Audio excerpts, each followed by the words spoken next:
From SCNR.com, yo, Russell Brand got baptized.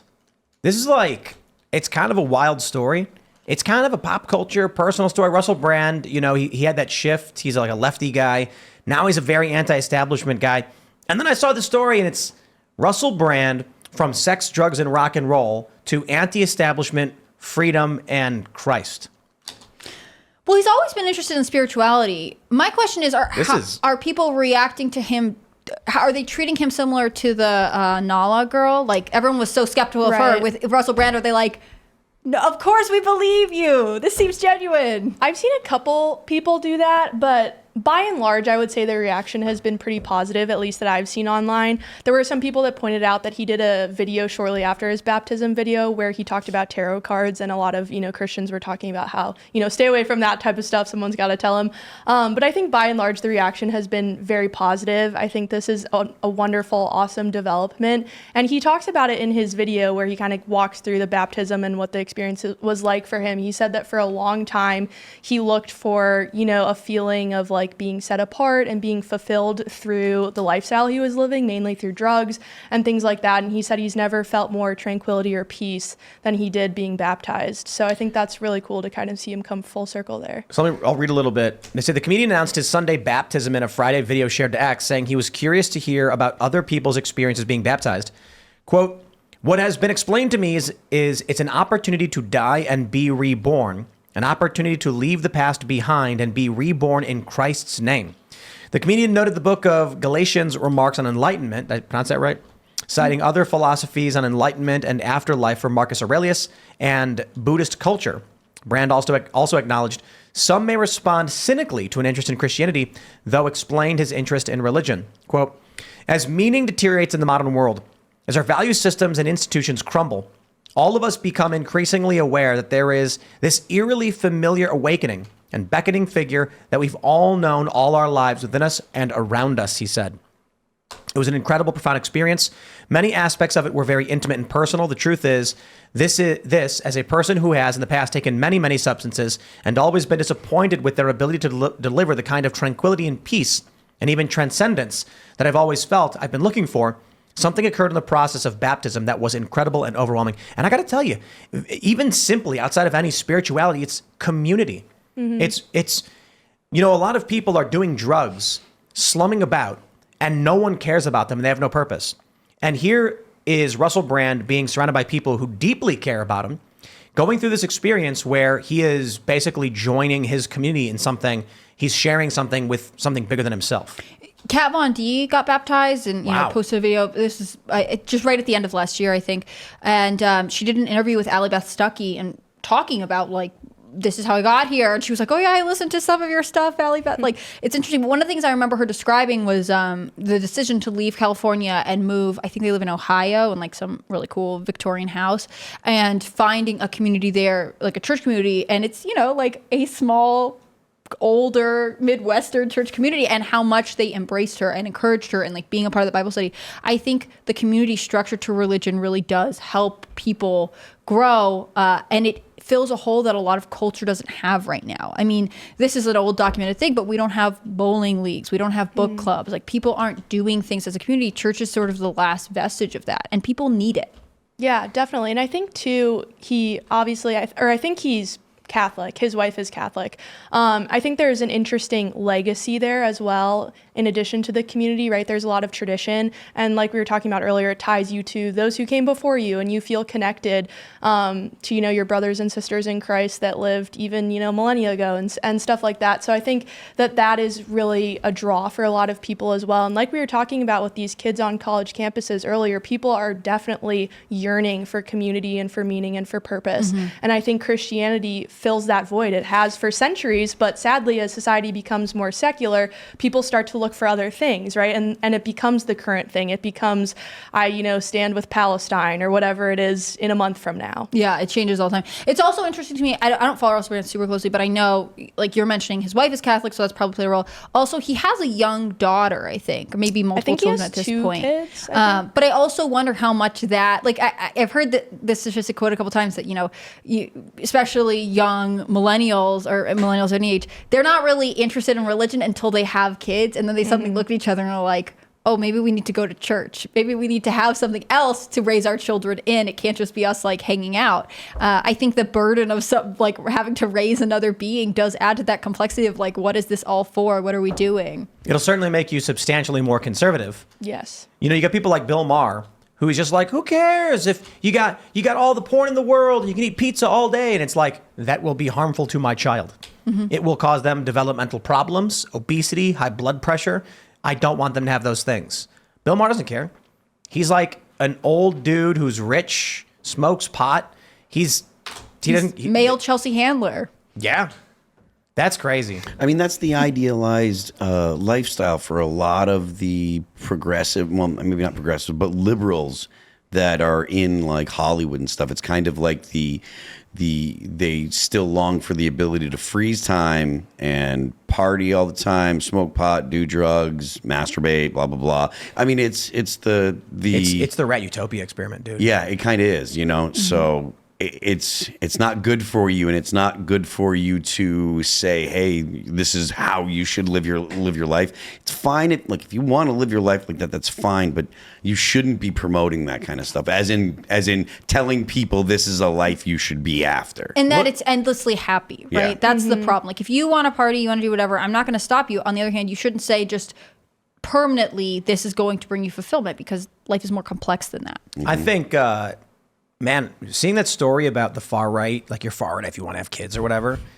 I'm on a watch list, guys. I'm telling you now. It made me think that it made me very pessimistic, because with the rat utopia experiment, I'll give you the quick brief for those who don't know it. They put a bunch of rats in this like living space with unlimited food and water. The rats just started breeding, then eventually started huddling together and acting strangely.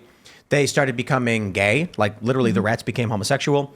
They started clustering together in one tight area, grooming themselves. These were called the beautiful ones yeah. of Universe. What did Shane Cashman wrote about it?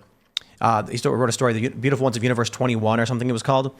And they eventually started becoming aggressive. They were fighting, but they weren't reproducing anymore, and they were dying off. Packs of them started to go after the ones that did reproduce. They were the antisocial ones that were killing social patterns off. that are acknowledged at the collapse of a society. And then they took one of the rats from the experiment that was dealing with the social derangement, and they put it in with a healthy rat society, and it infected the healthy rat society, did not revert, did not correct, and actually started causing more problems.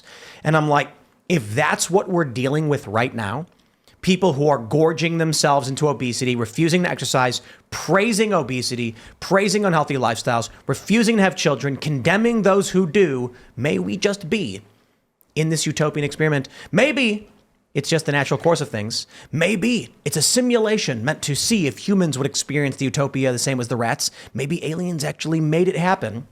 Who knows?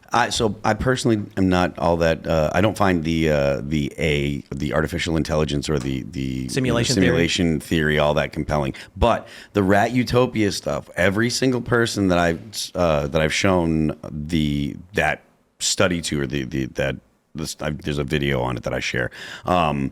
Every single person that I've shown that to, they're like, oh my God, I see so many parallels with the state of society in the West today. And it's not all over the world.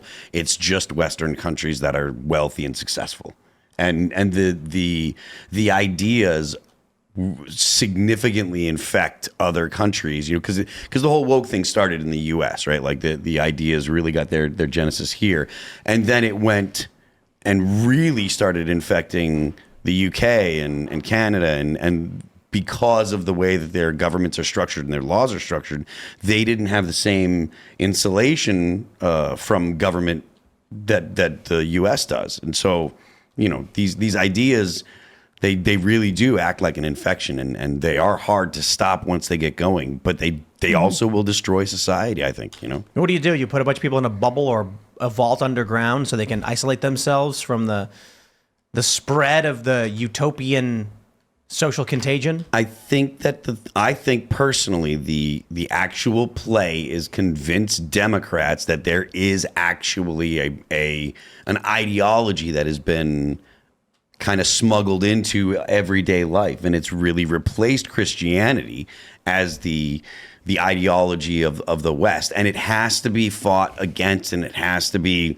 you have to push back against it. I think that the easiest way to articulate it is illiberal. It's against the fundamental principles that the U.S. is built on. And if you look at the ideals set forth about the way the country was set up, I think that we can fix the problems that we have, but you have to teach people why liberalism is a better system than some kind of subjective authoritarianism. And that's what's going on now. It's a subjective authoritarianism is what's being offered to people. And it's the government will do whatever we think is necessary to make your life good. And that is not, although that sounds great and it allows people to imagine a world that the government makes their life the way they want it to, which is essentially the hope and change message that Barack Obama had, was it allowed people tons of room to imagine things. But that's essentially what you're doing. It allows people to imagine what the world would be, and then they can say, okay, well, I want that, but it's so abstract in particular, But I don't know that that's convincing people. I mean, this story like Russell Brand turning to Christ is, okay, I'm not Christian. I'm not going to pretend like, I'm not Christian, right? I'm not pretend I am. But Russell Brand having this dramatic shift, I think, shows that you can pull away from the excesses of the utopian vision. And utopian as like I'm using that as a word for dystopian. Mm-hmm. People who are drifting towards the dopamine trigger, they hook the rat's brain up to the dopamine button. You'd press a button and it would release dopamine in its brain. They just mash the button all day until they died. Mm-hmm. It's possible that humans are smart enough to break away from that. And maybe that is the great purpose of life. Maybe the secret mission is to see whether or not the test of humanity to see, given all of the abundance of creation and all of this food and wealth, can they truly pull away from the brink of disaster? If the goal of life is survival, then modern society is something that humans have to adapt to survive, because we're doing everything we can to kill ourselves off with the food we eat, the lifestyles that we have, the way that we are beginning to organize society nowadays. It seems like the new thing that humans have to overcome is, can we overcome success? Well, it makes me think, actually, it's can we overcome excess and like the replacement of materialism for like basically spiritual food? Because kind of what we're describing is Russell Brand potentially being one of these people that is trying to leap from photopia, who's trying to come back to something else that has more meaning in it. And I find it really interesting that, like, in this day and age where you have all kinds of luxuries, I mean, there are so many things that cultures and societies before us didn't have, that this is the time when people feel almost the most lost. And it's hard for me again, I grew up Christian, I grew up Episcopalian, and so it's always much easier for me to think it's like, oh, because you don't have religion, like you are looking for meaning, because for you, if you don't have religion, this is all there is in life, and you kind of become overburdened and distressed by that. And I think when you have higher purpose, you live very differently.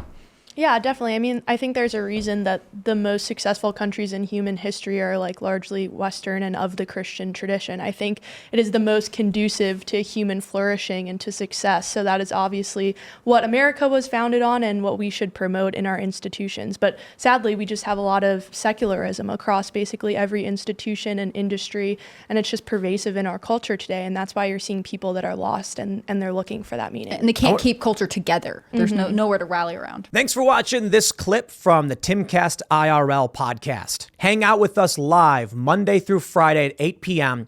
and become a member over at timcast.com for uncensored, members-only shows exclusive. Thanks for hanging out, and we'll see you all next time.